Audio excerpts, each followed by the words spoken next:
wagon. There's no toilet. 5 tips for taking kids to Zions National Park.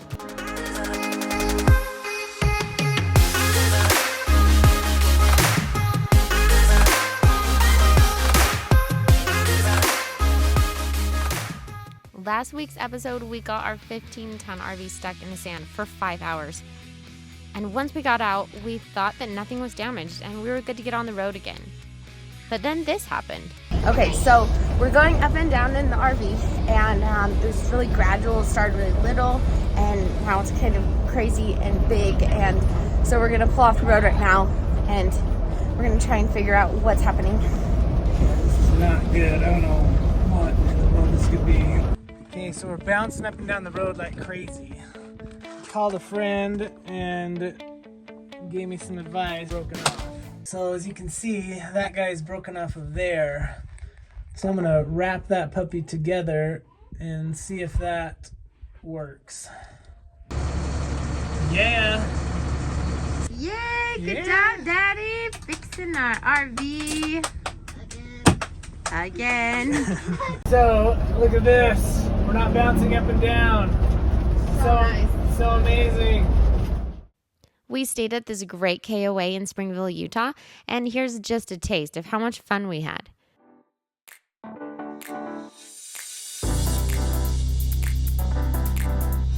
And we all had to agree that our favorite part of this KOA was the clubhouse.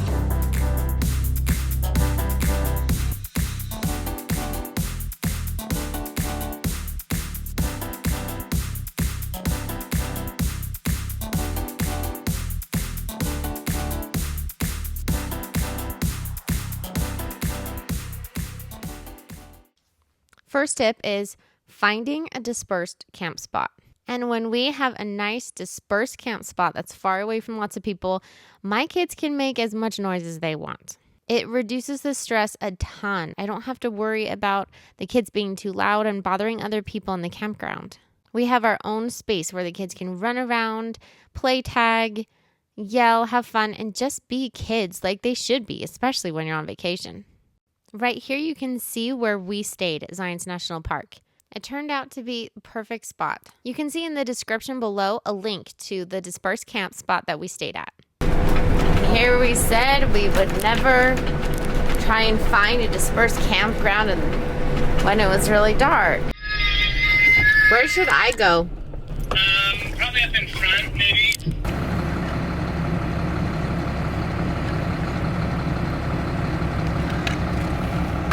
All the way off the ground. We're there, we're parked. People are probably like, what the heck is that huge thing doing in here? Sometimes RV living with a big family can be stressful, and this night was no exception. Oh, you don't? You do. Wait, you don't? Thanks, Marie, for sweeping up that mess. We've already got things to fix. I totally burnt that. And that went off a lot of times. All right, guys, time to set up your beds. Do you need help with that, Mark? Daddy got the heater all fixed. Furnace is now working. Simon slept well. He had Mommy's hair to play with and Daddy's face as a footrest. What else could you want? Number 2, go to places that are less popular.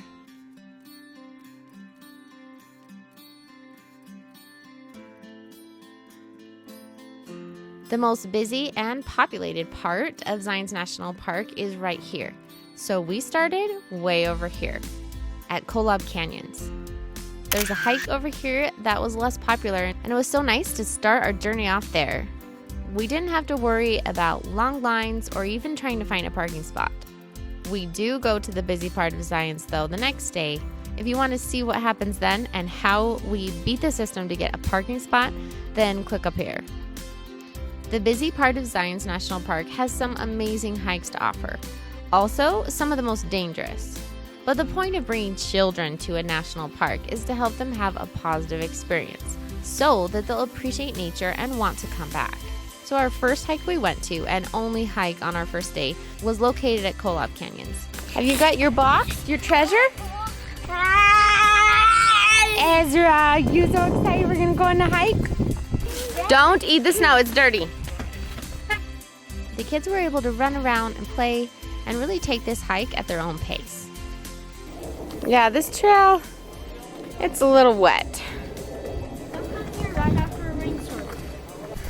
One interesting fact about all these rocks over here, that it's actually a type of rock called Navajo sandstone, and it was created a really long time ago when there were these really large sand dunes that covered most of kind of Four Corners area that eventually was hardened and turned into this beautiful orange rock that we see here today.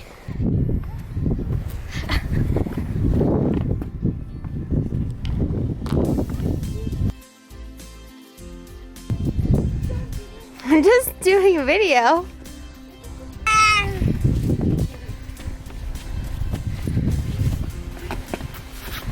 Is this the top? Almost.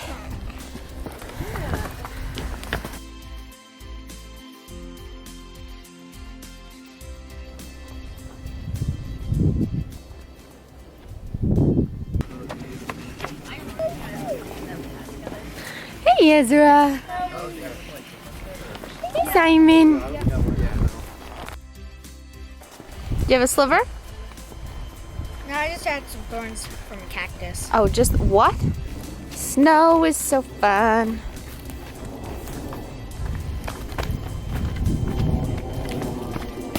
Man, I totally missed that one. Tip number 3, make sure that in your car you have paper towels, trash bags, and wipes. Now, you might not even have babies that need diaper changing, but having those items in your car and available at any time can be really helpful. During this hike, as you can see, we had some problems with mud. It was so nice to be able to have the kids use baby wipes and get cleaned up so we didn't track a bunch of mud inside the car. We did it! We came back from Timber Creek, Overlook Trail, and we are a little muddy. Yeah, just a little bit. And in some places at national parks, it's hard to find trash cans. So it's nice to be able just to have a trash little section or a bag or even a trash can inside your car. Tip number 4 has to do with food. Bring food that you know your kids like. There are plenty of places at Science National Park where you can stop at a picnic table and just take your cooler out of your car and eat the food that you bring. Of course, there's always places to buy food too, but with kids, they like the food that they like. And you might not be able to buy or order something that they're used to eating. You can have these.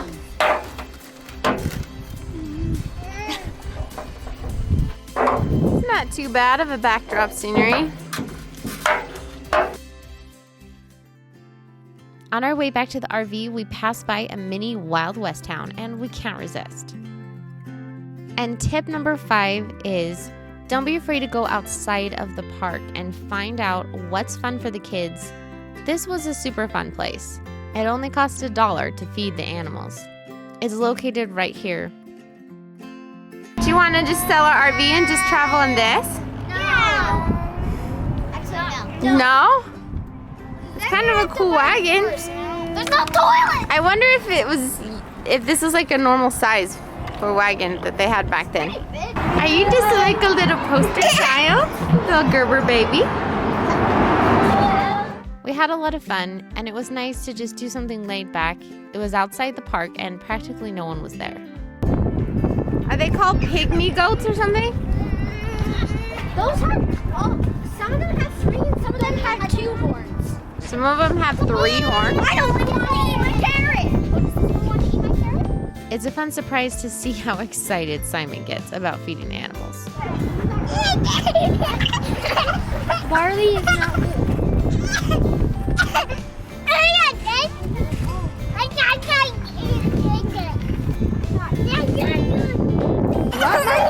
Are you spoiled?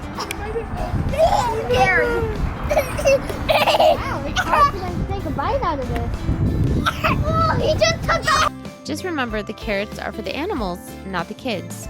Carrot! Come back here! Took the whole carrot? wait. You really didn't get that. Want to see something really attractive? When your husband carries your purse and he's totally okay with it. Back at the RV, Simon discovers the magic of walkie-talkies. Tell us more about the fox.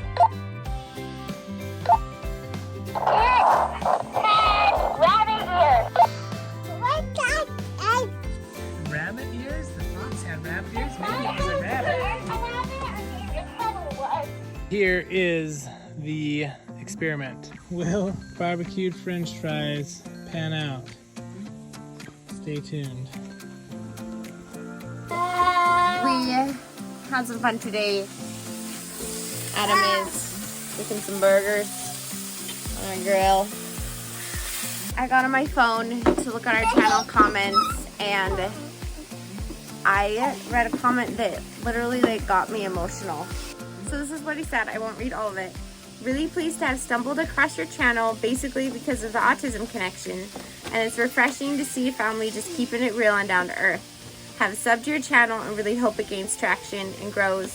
And anyway, I won't go on, but I got emotional reading that, and I was like, oh my gosh, people are so nice, and it was refreshing, and it felt rejuvenating actually to read his words, because it was like, yes, we are doing this. We're doing this together as a family, and people are seeing it. What? And it was just exciting, and I wanted to share that happy moment that I had with you guys. So I got busy on the hamburgers inside. Burnt these guys a little bit, but I think it'll work. It's not looking too terribly appetizing though. Join us next week when we enter the busy part of the park. We'll share the secret of getting parking and what 4 hikes we went on in one day with 5 kids. There were no parking spots at all.